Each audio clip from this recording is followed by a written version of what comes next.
Bonjour frères et sœurs et bon dimanche à vous. J'espère que vous avez passé un agréable week-end. Le thème que nous allons développer ce matin est intitulé Comment se reposer en Dieu? Comment se reposer en Dieu? Se reposer en Dieu signifie faire une pause pour plus d'instructions. Se reposer en Dieu, c'est avoir l'assurance infaillible que Dieu peut nous sortir de n'importe quelle situation dans laquelle nous nous trouvons.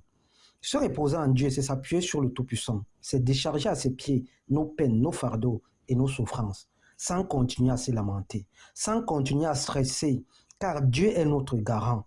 Il est le garant de notre travail, de notre famille, de notre foyer, de nos bénédictions, de notre élévation.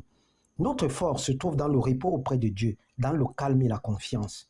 Se reposer en Dieu, c'est prendre une pause loin des problèmes d'organisation personnelle et se laisser conduire par Dieu dans de verts pâturages. C'est se mettre à l'école de Dieu en écoutant et en appliquant les directives divines au travers du Saint-Esprit. C'est recevoir les instructions de Dieu et marcher selon son amour et sa sagesse.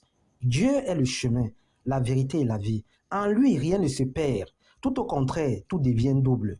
Lorsque nous nous reposons dans ses parvis, lorsque nous nous abandonnons exclusivement à lui, il est certes vrai que la vie est mouvementée et les événements qui se dressent devant nous jour et nuit nécessitent beaucoup de réactivité de notre part afin de ne pas rester les bras croisés et subir la dureté de la vie, afin de se battre au quotidien, car la vie ne fait de cadeau à personne. Cependant, celui ou celle qui se repose en Dieu est en permanence uni au Tout-Puissant, place toujours Dieu au centre de sa vie et de ses préoccupations. Compte sur sa capacité à transcender chaque obstacle, chaque épreuve qui se dresse à lui.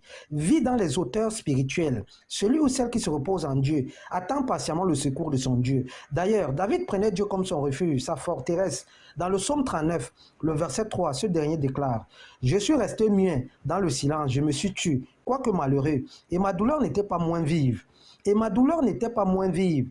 David, malgré la douleur, malgré la détresse, malgré les tribulations auxquelles il faisait face, est resté muet, silencieux, car ce dernier se reposait entièrement sur Dieu. Ce dernier avait une entière confiance sur son Dieu. Il était totalement focalisé sur Dieu. Il ressentait constamment sa présence, ce qui le rassurait. Et ni l'amertume, ni l'inquiétude ne pouvaient troubler sa paix intérieure. C'est pourquoi il s'est tué. Il savait que quel qu'en soit le poids des ténèbres dans sa vie, l'aide divine était assurée, que le secours était imminent, car son Dieu était fidèle. David savait que son Dieu avait la capacité de le sortir de n'importe quelle situation dans laquelle il se trouvait. C'est pourquoi ce dernier endurait patiemment l'épreuve de foi, tout en développant une force de caractère, afin d'être paisible au milieu de la tempête. David était un homme de foi qui espérait en Dieu sans jamais douter de sa toute-puissance. Il avait mis en pause sa nature charnelle pour ne plus être conduit ni par sa force physique, ni par ses pensées. Il comptait sur la bonté et la fidélité de son Dieu. Il savait qu'il n'était pas tout seul. À chaque fois qu'une épreuve se présentait à lui, il savait qu'il n'était pas tout seul. À chaque fois qu'une épreuve se présentait à lui, tel était le réflexe de David. Nous sommes enfants de Dieu. Et sur Dieu seul, nos âmes reposent paisiblement. De lui vient notre salut. C'est lui notre haute retraite, notre source de motivation.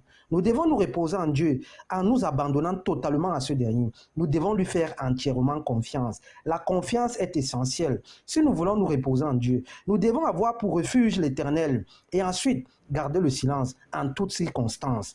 D'ailleurs, Exode 14, le verset 13 à 14, déclare, Moïse déclare au peuple, ne craignez rien, restez en place et regardez la délivrance que l'Éternel va vous accorder en ce jour. Car les Égyptiens que vous voyez aujourd'hui, vous ne les verrez plus jamais. L'Éternel combattra pour vous et vous gardez le silence. Et vous gardez le silence.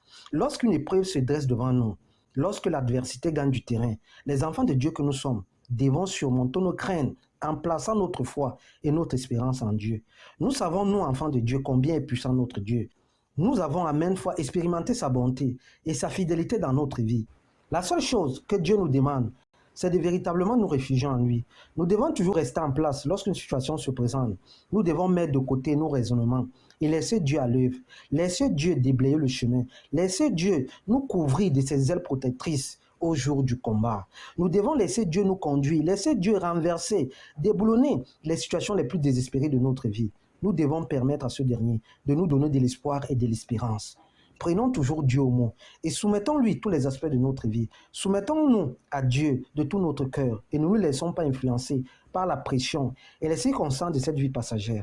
Faisons confiance à Dieu, il est fidèle. Son amour et sa fidélité dureront pour toujours. Dans ces parvis, nous avons la paix, la joie et la bénédiction. Nous sommes enfants de Dieu. Notre seul refuge est l'Éternel. Abandonnons-nous à ce dernier. Gardons le silence devant notre Dieu et espérons en lui. Il sait où il nous mène. Notre Dieu est fidèle. Jamais il n'abandonne ceux et celles qui le prennent pour abri. L'Éternel n'abandonne jamais ceux qui se confient en lui et qui espèrent à l'accomplissement de ses promesses. Jamais notre Dieu ne change. Il est le même hier, aujourd'hui, demain, éternellement. Le temps de Dieu est toujours le meilleur dans notre vie. Attendons que sa volonté s'accomplisse dans notre vie. Attendons Dieu. Attendons son temps. Ne soyons pas dans la précipitation. Attendons le temps de Dieu. Bon dimanche et bon début de semaine. C'est ce thème que nous avions à développer ce matin. Merci.